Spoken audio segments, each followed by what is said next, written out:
Bienvenidos una vez más a nuestro estudio sobre la historia de José. Estamos entrando en nuestro noveno pedazo de ese estudio.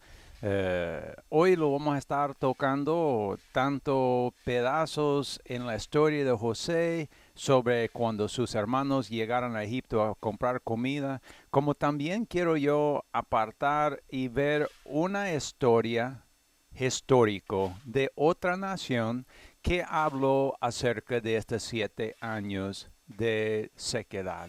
Entonces, sin más, vamos a empezar. Estamos en Génesis capítulo 42 y vamos a estar leyendo aproximadamente entre versículos 1 al 38. Génesis 42, versículo 1 en adelante. Dice así: Y cuando Jacob vio que en Egipto había alimentos, Jacob dijo a su hijo: ¿Por qué os estáis mirando? Y dijo: He aquí, yo he oído que hay víveres en Egipto. Descended allá y comprad de ahí para nosotros, para que vivimos y no morimos. Y descendieron los 10 hermanos de José a comprar trigo y a Egipto. Mas Jacob no envió a Benjamín, hermano de José, con sus hermanos, porque dijo: ¿No sea acaso que lo acontezca algún desastre? Y vinieron los hijos de Israel a comprar entre los que venían, porque había hambre en la tierra de Canaán, y José era el señor de la tierra. Él era quien le vendía a todo el pueblo de la tierra. Y llegaron los hermanos de José y se inclinaron a él rostro a tierra. Entonces aquí estamos principiando nuestra historia. Como siempre, estoy subrayando solamente algunos pedacitos que yo veo importantes en nuestra historia. Sé que hay muchas otras cosas importantes que no estamos tocando quizás, pero solo son las cosas que más me salta a la vista cuando estoy leyendo. Recuerda, la familia de José están en el área aproximadamente donde la tierra de Israel va a ser en el futuro. No existe la tierra de Israel. En ese tiempo se llama la tierra de Canaán, pero es aproximadamente en el mismo área, entre donde está Israel, Lebanon, Cisjordania y Siria, las naciones hoy que están en ese lugar. Ese lugar ampliamente hasta entre Irak un poco, tal vez no sé hasta qué términos, se llamaba generalmente la tierra de Canaán. Ahí vivía la familia de José. Entonces, vienen ellos bajando porque aún en Canaán se está sintiendo esta hambre. Y vienen los hermanos de José, como dice en versículo 3, solo vienen los 10. Y creo que hay algo importante aquí que todavía no estoy alcanzando en mi propio conocimiento de esa historia cuando estamos hablando de lo simbólico para nosotros hoy, en lo profético. Pero en versículo 4 nos dice que Benjamín no fue. Y creo que eso es un punto importante. Y no estoy al tanto todavía de qué significa, pero creo que es importante. Hay víveres en Egipto y por eso ellos van a Egipto. Y es importante porque fue por Dios.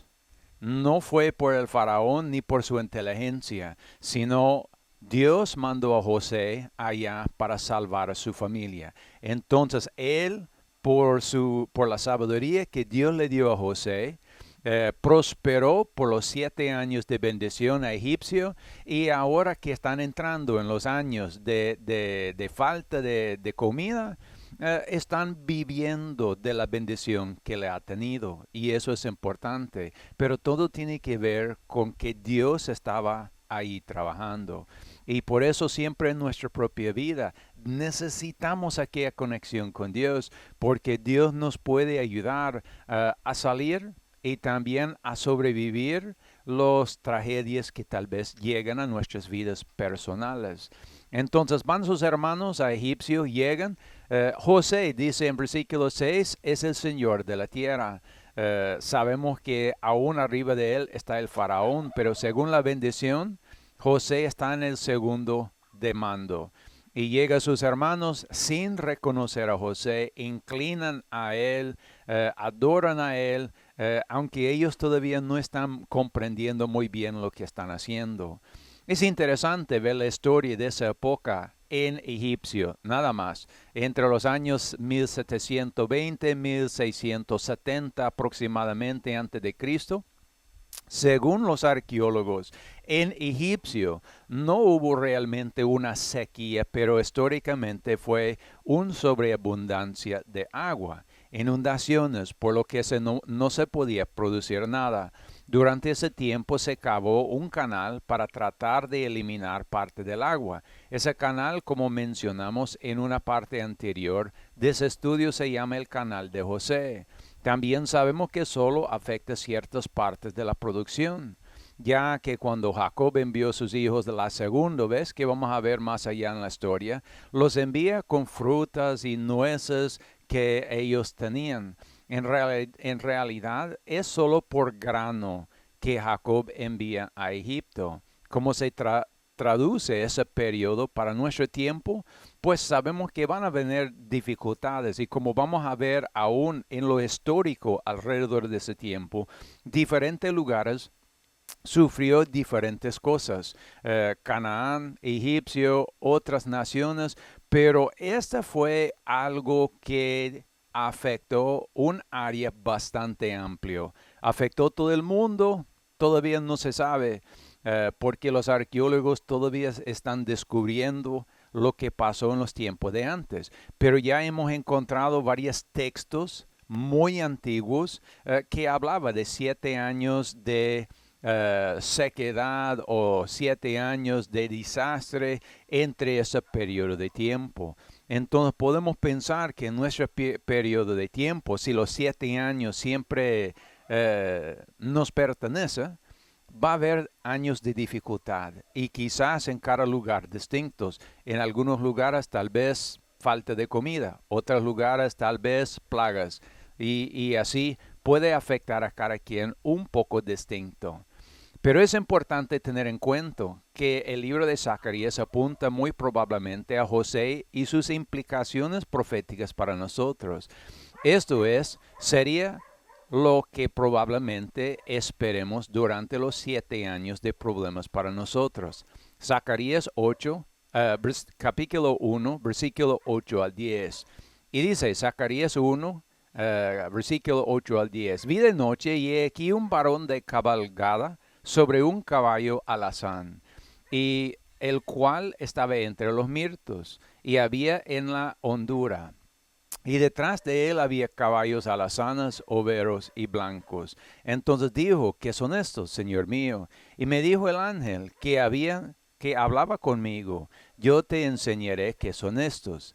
Y aquel varón que estaba entre los mirtos respondió y dijo, esos son los que Jehová ha enviado a recorrer la tierra. Entonces tenemos en esa instancia, en la profecía de Zacarías, 4 distintos caballos, por decir, o 4, podemos decir, incidencias, porque el primer caballo alazán o rojo es singular, entre los mirtos con un hombre sentado sobre ella.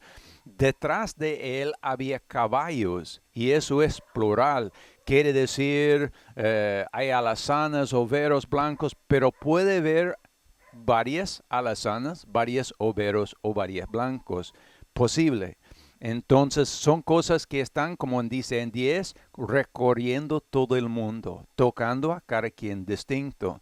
El alazán muchas veces lo podemos comparar siempre a las dificultades básicamente centrado en lo político, en los gobiernos de los políticos, las protestas violentas y así muchas cosas que centra en lo político. Entonces estamos viendo un varón sentado en un caballo alazán. Habla de un momento fuerte, grande en lo político, enfocado en un líder que va a causar mucha dificultad en los gobiernos del mundo. Atrás de él, otros caballos alazanas que vienen, protestas, rechazos de los gobiernos y así.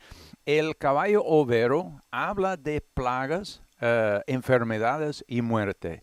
Entonces, atrás de ese líder que va a afectar el mundo, atrás de las protestas y violentos y muchos problemas así entre los gobiernos, viene esa plaga, viene esa enfermedad, esa muerte. Y el último caballo es guerras o probablemente, como dice en el Nuevo Testamento, también rumores de guerras. Entonces el pasaje de Zacarías se compara a Apocalipsis 6, 1 al 8, donde podemos tener una idea de lo que significa estos caballos.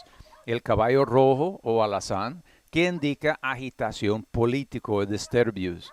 Y así el caballo moteado o pálido o así es el tercero, plago, enfermedades y muerte. Y el último, caballo blanco, guerra, conquistas y también rumores de guerras.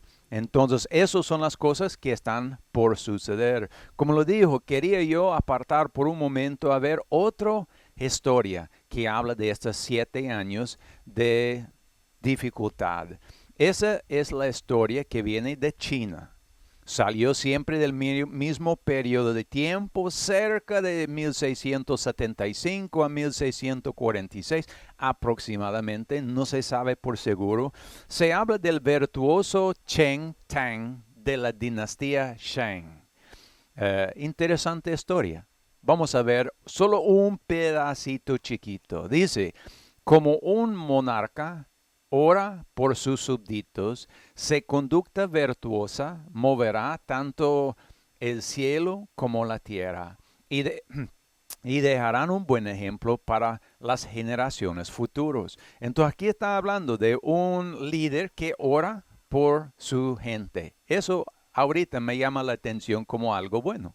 Seguimos. Cheng Tang, el fundador de la dinastía Shang, fue un rey benevolente y virtuoso.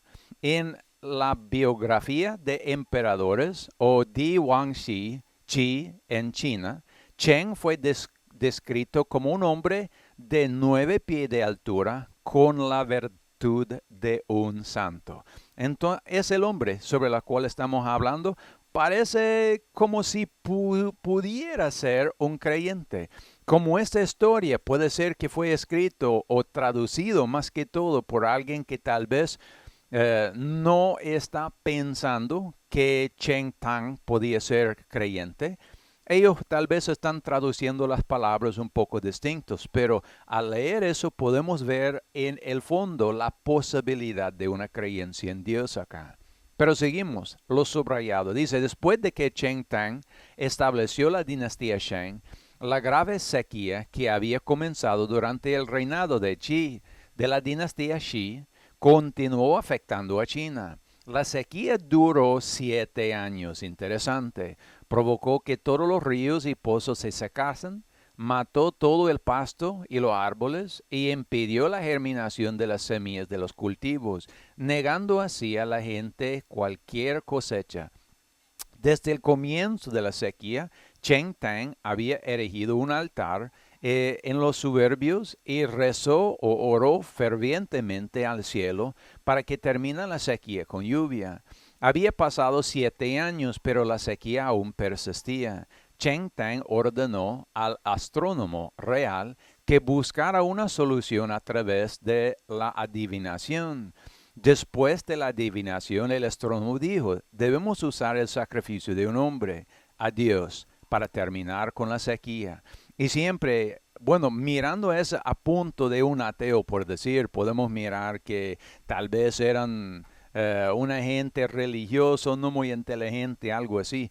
Pero de punto de vista de un cristiano, vemos una comparación muy parecida a una persona que tiene su creencia en Dios. Como líder, hubiera sido también, por decir, el sumo sacerdote o el más importante en lo religioso. Viene él a hacer un altar y viene a orar fervientemente al cielo, al Dios. No dice aquí que está orando a muchos dioses, sino al Dios del cielo que hay lluvia. Y es 7 años que están persistiendo la sequía.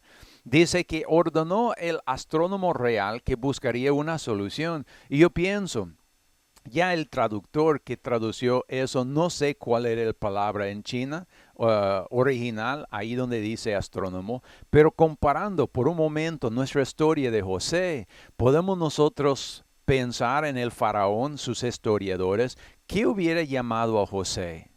¿Hubiera llamado un hijo de Dios o hubiera llamado él un mago o algo así? Porque cuando el faraón llamó a José para dar la respuesta, el faraón no era creyente, ni su gente era creyente.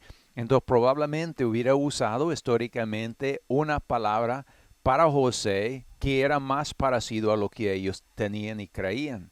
Entonces hay posibilidad de que este Cheng Tang buscó a alguien parecido a José para pedir a Dios la contestación. Interesantemente, la solución.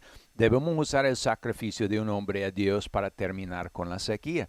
Ahora, vamos a ver en lo siguiente que no, cuando dice sacrificio, no estaba hablando de matar a alguien. Está hablando de algo más parecido todavía a lo que creemos como creyentes. Entonces, procedemos. Cheng Tang pensó por un momento y dijo, estoy orando para lluvia por mis súbditos. Si tenemos que sacrificar a un hombre al cielo, seré voluntario para hacer el sacrificio. Luego Cheng Tang se bañó, se abstuvo de comer carne, se cortó el pelo y las uñas y condujo un carruaje de caballo blanco mientras llevaba una túnica blanco de lino grueso con un cinturón blanco hasta el altar en el bosque de moras. Muy interesante cómo eso va procediendo. Ahora, recuerda todo nuestro estudio y cómo muchas de las cosas que hemos leído tiene su lado simbólico. Viene Cheng Tang aquí a ayunar. Viene él, como bien dice en Isaías, cuando habla del ayuno, dice, no salga en su ropa rompida con cilicio sobre su cabeza, sino más bien baña, unta con su aceite perfumado y sale, que nadie se vea que está ayunando, sino solo Dios. Así sale Cheng Tang. Está en sacrificio, está en ayuno, sale él limpio. Cuando habla aquí de su caballo blanco, cuando habla aquí de su lino blanco, podía estar que nada más está hablando de la pureza personal y cómo él está actuando y viviendo en ese momento. Entonces vamos a seguir nuestra historia. Cheng Tang dijo su oración al cielo. La culpa es mía y sola mía. Por favor, no castiguen a mis súbditos. Si mis sujetos hubieran hecho algo mal que pudiera contribuir a la sequía, debo ser causa principal de sus malas acciones. Cielos y espíritus fantasmas, por favor, no lastimen a mis súbditos, porque no puede guiarlos adecuadamente debido a mi capacidad insuficiente. Entonces, ¿cuál es su primer paso en su ayuno? El arrepentimiento, reconociendo sus faltas, reconociendo sus errores y pidiendo la bendición del cielo. Muy interesante cómo se pasa eso, porque nos está dando ampliamente un buen ejemplo de un ayuno. Cuando alguien quiere de verdad escuchar la respuesta de Dios.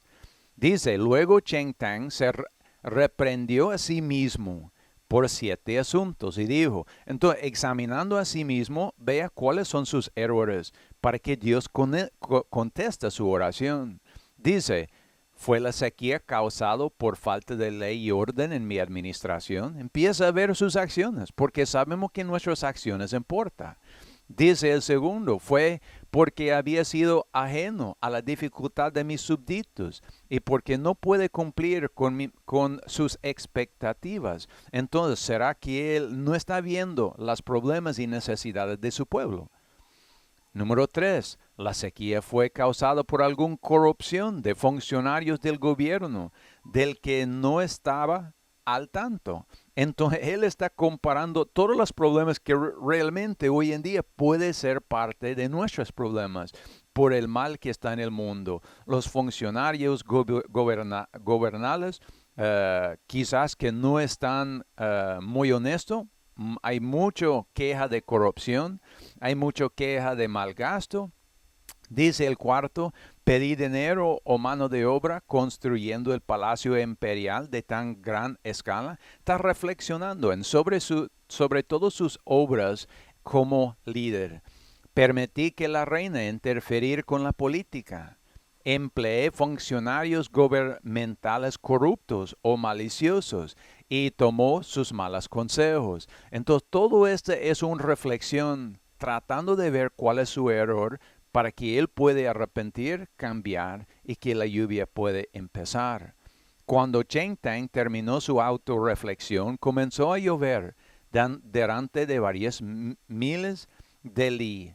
Li es una unidad de medida igual o aproximadamente un tercio de milla.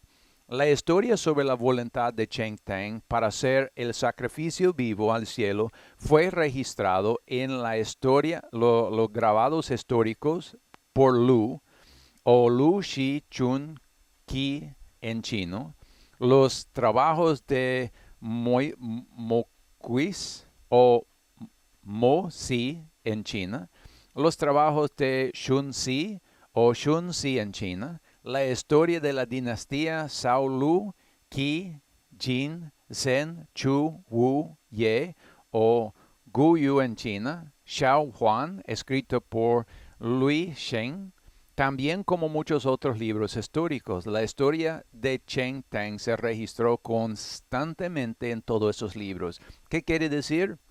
No es una historia que solo fue mencionado en un libro. Es algo que fue escrito en muchos libros, queriendo decir, es muy comprobado como histórico. Entonces, 7 años en China, ellos arrepentiendo, buscando a Dios, buscando otra vez la lluvia. Y así, desde China, el tierra de Canaán, egipcio, podemos ver que es muy amplia el efecto de ese problema. Así como hoy todo el mundo está sufriendo dificultades con los gobiernos, con muchas cosas, que nos está llevando al momento cuando Cristo va a regresar el segundo vez. Pues vamos a seguir en nuestra historia, Génesis 47, estamos en versículo 13.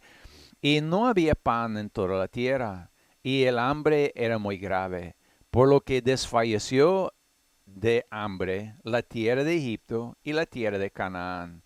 Y recogió José todo el dinero que se halló en la tierra de Egipto y en la tierra de Canaán, por los alamientos que de él compraban. Y metió José el dinero en la casa de Faraón. Y acabado el dinero de la tierra de Egipto y de la tierra de Canaán, vino todo Egipto a José diciendo, danos pan. ¿Por qué moriremos delante de ti por haberse acabado el dinero? Muy interesantemente, porque cuando el pueblo viene ahora de comprar comida del faraón, va gastando todo su dinero, queda en el momento cuando el dinero no tiene valor. Y eso es interesante para hoy. Yo sé en ese momento, pues en 2020, ahorita muchos gobiernos están siendo afectados por el virus de COVID, aparte de muchos otros problemas. Los gobiernos están dando, regalando mucho dinero o provisiones o algo así, tratando de rescatar sus pueblos de esos problemas.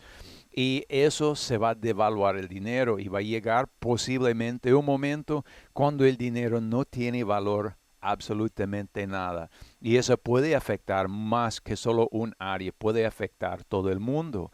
Y eso es algo para ir pensando en nuestras propias vidas. No es para que tengamos miedo, pero es para que estamos preparando. Lo que tiene más valor en esta vida es el amor al prójimo, el amor a Dios. No hay que olvidar eso en ningún momento.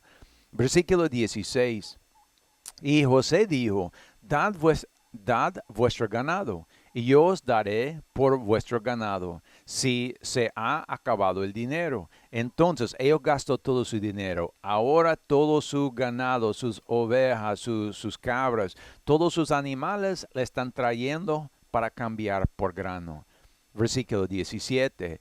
Y ellos trajeron su ganado a José, y José les dio alamiento por caballos, y por el ganado de las ovejas, y por el ganado de las vacas, y por los asnos, y los sustentó de pan por todos sus ganados, aquel año.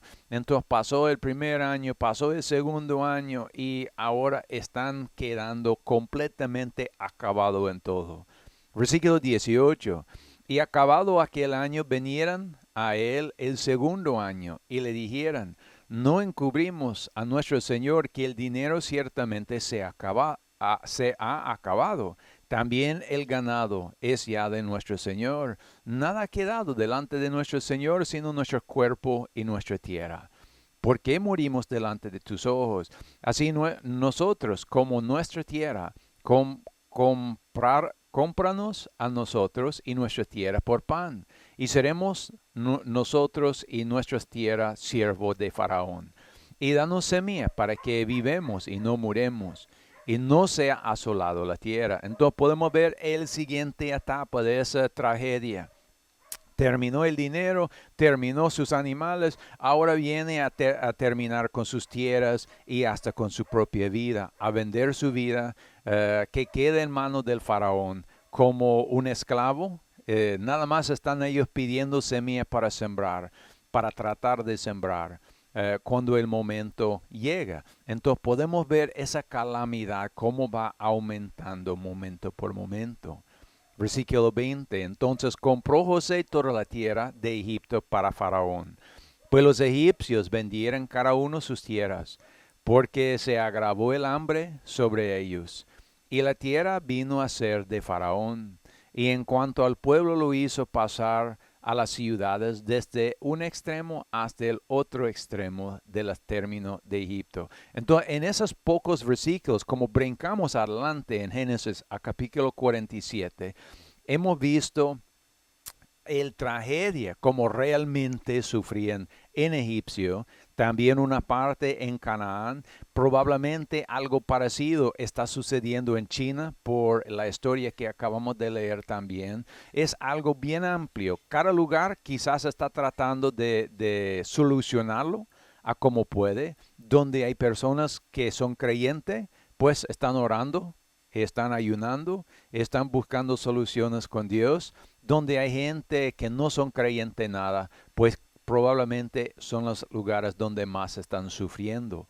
Pero aquí podemos ver la mera solución era José en Egipcio y Canaán. Y eso es importante, como hablamos en los estudios anteriores, de la simbolismo entre José y Jesucristo. Tenemos que saber cuando llegamos a los meros problemas nuestros, la solución es Jesús.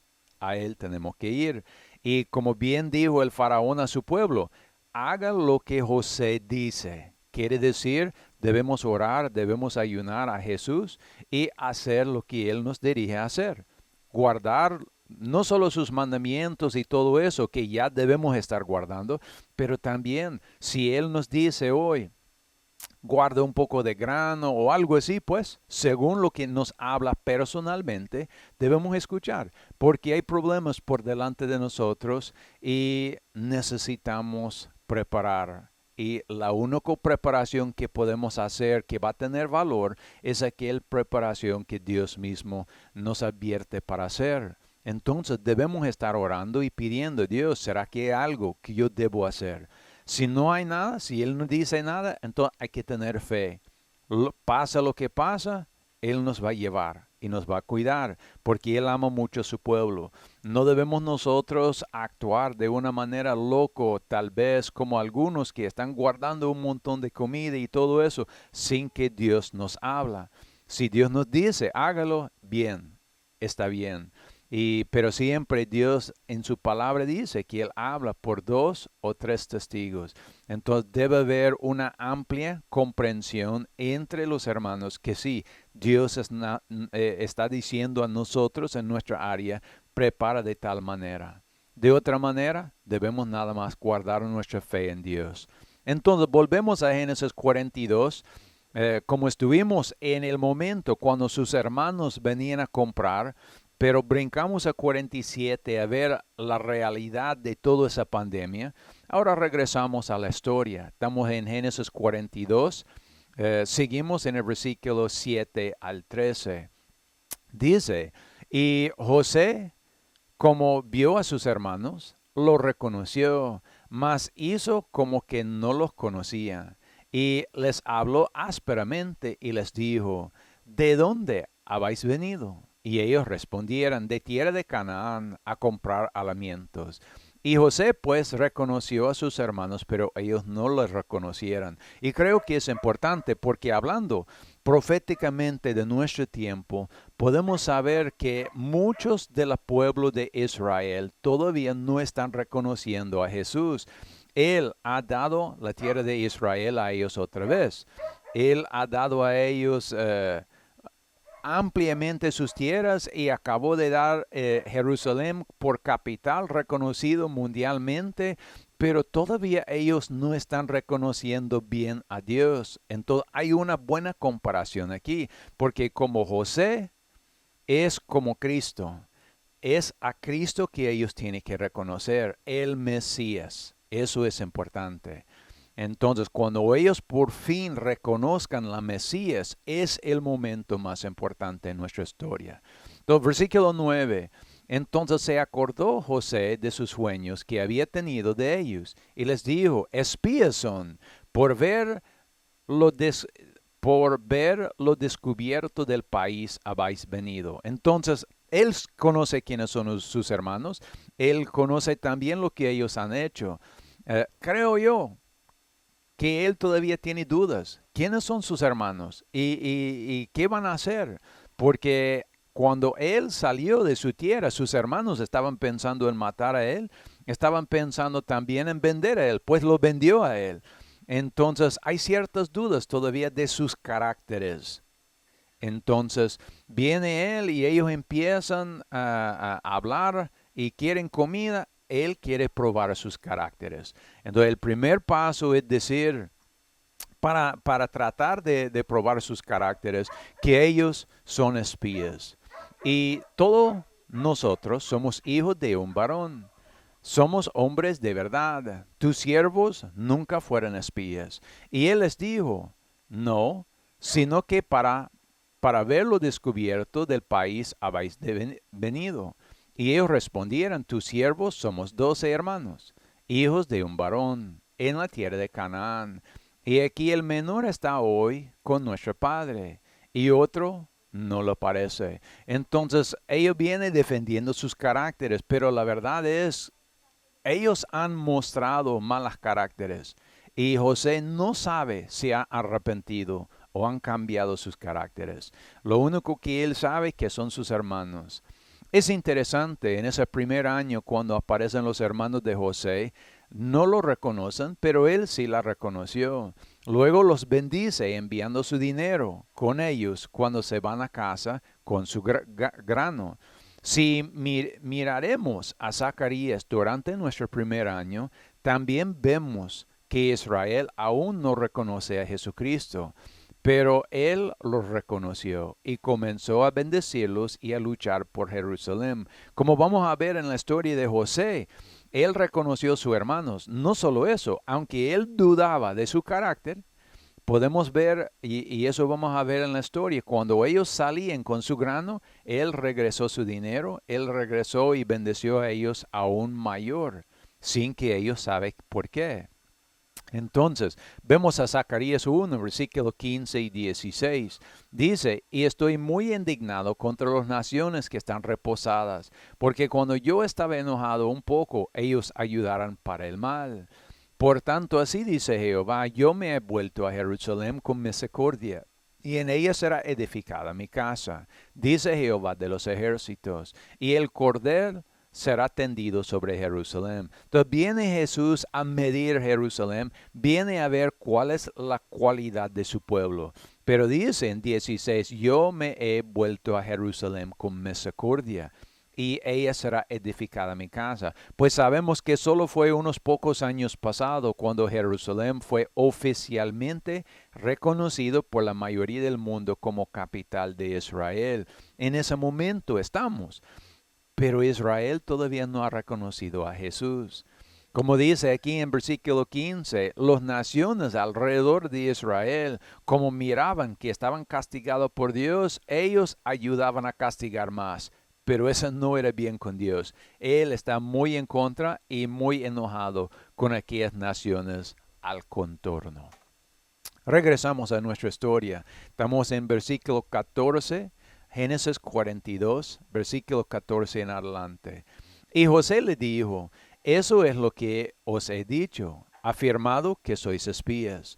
Y en esas seréis probados. Vive Faraón, que no saldréis de aquí, al menos que vuestro hermano menor venga aquí. Enviad uno de vosotros y traiga a vuestro hermano. Y vosotros quedad presos, y vuestras palabras serán probados, si hay verdad en vosotros, y si no, vive Faraón, que sois espías. Y los juntó en el cárcel por 3 días, y al tercer día les dijo José, haced esto y vivid. Y yo temo a Dios. Si sois hombres de verdad, queda preso en la casa de vuestra cárcel uno de vuestros hermanos. Y vosotros id, llevad el alimento para el hambre de vuestras casas, pero habéis de traerme a vuestro hermano menor, y serán verificadas vuestras palabras, y no moriréis. Y ellos lo hicieron así. Entonces, importante otra vez, aquí habla de Benjamín. Como ya lo he dicho, creo yo que Benjamín es un punto importante en esa historia. Dice que Benjamín tiene que venir. Están ellos en el primer año, quiere decir en el segundo año tiene que aparecer Benjamín. Y sabemos, como vamos a leer en la historia, ellos vienen al fin del segundo año. Y es cuando traigan a Benjamín. Importante ese punto, porque creo que si estamos nosotros hoy día en ese segundo año, puede ser que algo suceda en en ese próximo periodo de tiempo. Pero dice que su hermano, uno de ellos, va a guardar en el cárcel 3 días. Quiere decir un periodo de tiempo, él va a estar guardada, no va a poder salir, no va a poder actuar, algo, no va a poder hacer nada. Interesante ese número 3. Luego, versículo 20 dice que ellos pueden ir, pero para verificar sus palabras y no que mueran, tiene que traer Benjamín. Ahora solo quiero enfocar un poco más amplio en esa de la número 3, porque creo que hay una importancia aquí en las palabras que estamos leyendo. En los 3 días, los hermanos de José están en la cárcel. Eso acabamos de leer en Génesis 42, 17. Otro lugar, 3 días, los oficiales de Faraón. Recuerda, el panadero y también el copero estaban en el cárcel con José 3 días. Uno salió para bien, uno salió para mal. Entonces, los 3 días no significan ni mal ni bien, sino es un periodo de tiempo importante, creo yo, que es un momento de reflexión, que por su reflexión puede salir bien o puede salir mal. 3 días, viaje al sacrificio en Éxodo 3:18. Sabemos que Moisés habló al faraón, dijo, nada más queremos salir un viaje de 3 días, hacer nuestro sacrificio a nuestro Dios y volver. También un tiempo, como bien sabemos, ya hemos hablado del ayuno, un poco es un tiempo de sacrificio, es un momento como miramos Cheng Teng en su historia de China, de autorreflexión. También los 3 días los burros de Saúl fue perdido. En 1 Samuel 9:20, cuando Saúl estaba a punto de ser nombrado y apartado como el primer rey de Israel, él fue a buscar los burros de su padre y 3 días fueron perdidos. Fue un tiempo también de reflexión para Saúl. De seguro en su viaje de buscarlos, quizás también de ayuno. 1 Samuel 21:5, los hombres de David son santificados. Cuando David todavía está huyendo así de Saúl, cuando David está nombrando como rey, pero todavía no está actuando como rey, tiene sus soldados que están con él, él va al templo donde están las profetas, sus hombres están con hambre, 3 días de ayuno, sea que era a la fuerza o no, pero dice que los hombres fueron santificados en ese periodo de tiempo y eso es importante.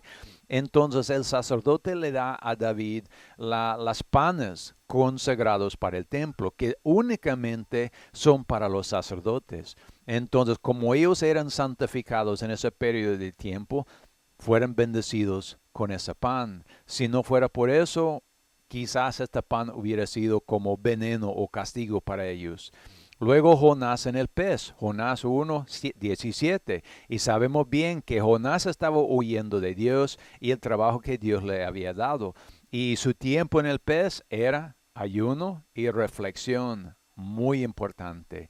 Y luego el último, San Mateo 26:61, Jesús mismo dijo, destruiré y construiré el templo en 3 días. Y interesantemente estaban ellos viendo el templo literal en Jerusalén, que sí fue destruido, pero no reconstruido. Y sus discípulos pensaban que era el templo real, pero realmente Jesús estaba hablando de sí mismo, su cuerpo. Su cuerpo era el templo más importante, no aquel edificio de piedra. Murió Jesús y al tercer día fue resucitado. Entonces, ese número 3 creo es bastante importante ahorita en nuestro periodo profético y lo que estamos pasando. Entonces, vamos a seguir, estamos en Génesis 42, 21 al 25, y dice, y decían al uno al otro, verdaderamente hemos pecado contra nuestro hermano, que vimos la angustia de su alma cuando nos rogaba y no le oímos. Pero eso ha venido sobre nosotros, esta angustia. Zacarías 13:9, si quieres ver algo más profético de esta angustia. 22.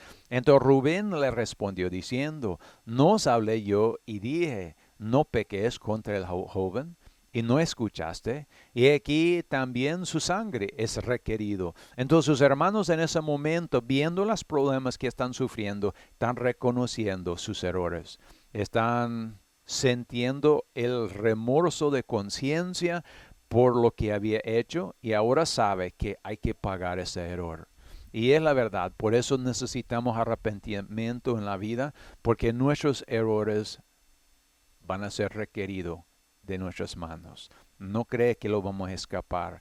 Tenemos que rectificar. Eso es importante.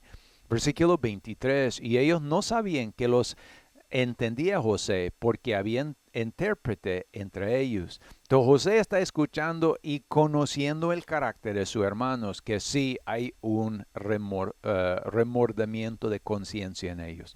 24. Y José se apartó de ellos y lloró. Después volvió a ellos y les habló y tomó de entre ellos a Simeón y lo aprisionó a vista de ellos. Y mandó José que llenaran sus sacos de trigo y devolviesen el dinero de cada uno de ellos poniéndolo en su saco y les diesen comida para el camino. Y así se hizo con ellos. El paralelo a esto, como hemos visto, es cuando Dios mira una vez más a Jerusalén en nuestro tiempo actual. Se recordamos lo que está escrito en Zacarías, serán 70 años. Entonces Dios buscaría restaurar Jerusalén. Sabemos que en el año 1948 Israel fue restaurado, pero no tenían Jerusalén como capital. Entonces, 1948 agregando 70 años y deberemos ver a Dios derramando una bendición otra vez a Israel. Aquí tengo un párrafo sacado del sitio de Wikipedia, del Internet, así como está escrito allá. Dice, la Embajada de los Estados Unidos se abrió oficialmente en Jerusalén el 14 de mayo de 2018, coincidiendo con el 70 aniversario de la Declaración de Independencia de Israel. ¿Cómo podía ser tan preciso, tan exacto? Ese de aceptar Jerusalén como capital de Israel ha estado en las órdenes del gobierno de Estados Unidos para muchos años y cada presidente viene el momento de hacer esa decisión y él dice, no, lo voy a esperar, no, lo voy a esperar, no, lo voy a esperar. Y por muchos presidentes, ellos han dejado esa decisión al siguiente presidente hasta ahora. Precisamente 70 años, tal como la profecía dice, en el año 2018, Jerusalén, oficialmente capital de Israel. Muy interesante porque Dios tan perfecto es en su profecía. Seguimos nuestra historia. Estamos en versículo 26 de Génesis 42. Y ellos pusieron su trigo sobre sus asnos y se fueron de ahí. Y abriendo uno de ellos su saco para dar de comer a su asno en el mesón, vio su dinero que estaba en la boca de su costal. Y dijo a sus hermanos, mi dinero se me ha devuelto, y helo aquí en mi saco. Entonces se les sobresaltó el corazón, y espantándose dijeron el uno al otro, ¿qué es esto que nos ha hecho Dios? Y vinieron a Jacob su padre en tierra de Canaán, y le contaron todo lo que les había acontecido, diciendo, aquel varón, señor de la tierra, nos habló ásperamente, y nos trató como a espías en la tierra. Y nos le dijimos, somos hombres de verdad, no somos espías, somos 12 hermanos, hijos de nuestro padre. Uno no parece, y el menor está hoy con nuestro padre en la tierra de Canaán. Y aquel varón, señor de la tierra, nos dijo, en esto conoceré que sois hombres de verdad. Dejad conmigo uno de vuestros hermanos y tomad grano para el hambre de vuestras casas y andad. Y traedme a vuestro hermano, el menor, para que yo sepa que no sois espías, sino hombres de verdad. Así os daré a vuestro hermano y negociaréis en la tierra. Y aconteció que vaciando ellos sus sacos, he aquí que en el saco de cada uno estaba el atado de su dinero. Y viendo ellos a su padre los atados de su dinero, tuvieron temor. Entonces su padre Jacob le dijo, me habéis privado de mis hijos. José no parece, Simeón tampoco, y Benjamín le llevaréis. Contra mí son todas esas cosas. Jacob lo miraba como mal suerte de su vida. Ya perdió José, ya perdió Simeón, y aún si van a seguir comiendo después de esa ración, tiene que perder también Benjamín. Eso es muy preocupante para él. Pero podemos ver cómo esas cosas van pasando. José está probando a sus hermanos. Al ver el dinero en su bolsa, qué van a hacer? ¿Por qué vendió a José? Por el dinero. Entonces, no solo está probando su carácter, cómo lo van a tratar a él cuando ellos reconocen que él es José, también está tratando de comprobar su carácter, si todavía están en busca de dinero. Porque si todavía solo están en busca de dinero, no va a salir bien todo eso. Entonces él manda el dinero con ellos a ver qué van a hacer cuando ellos regresen de vuelto. Versículo 37 al 38. Y Rubén habló a su padre diciendo, harás morir a mis 2 hijos si no te lo volviera. Entrégalo en mi mano, que yo la volveré a ti. Y él dijo, no descenderá mi hijo con vosotros, pues su hermano es muerto, y él solo ha quedado, y se le aconteceré algún desastre en el camino por donde vayas. Haré descender mis cañas sobre con dolor a la sepultura. Entonces, Rubén quiere llevar de inmediato a Benjamín y saca de prisión a Simeón. Dijo el Señor, no sucederá. Dijo Jacob que no van a bajar con Benjamín. Pues sabemos en la historia que por fin tiene que bajar. Van a gastar esas provisiones, ese grano, y van a llegar el momento que a la fuerza tiene que descender. Y creo que hay importancia en eso, porque entran en el segundo año y luego dentro de su segundo año es cuando todo empieza a mover y cuando José está descubierto a sus hermanos y ellos lo reconocen. Y si de verdad es un paralelo con Jesús, quiere decir que podemos estar esperando ya en nuestro segundo año de dificultad, posiblemente la venida de nuestro Señor. Y si no, pues de todas maneras estamos acercando un día más cerca, un día más cerca. Y debemos preparar, así como habla aquí, debemos preparar nuestro corazón siempre, no porque tenemos miedo del día, no porque tenemos miedo que hoy puede ser el fin, puedo morir de esa pandemia, no. Nuestra preparación siempre debe ser porque amamos a Jesús, queremos servir a Él a lo mejor que podemos. Todas nuestras decisiones deben ser hechas porque queremos servir al Señor.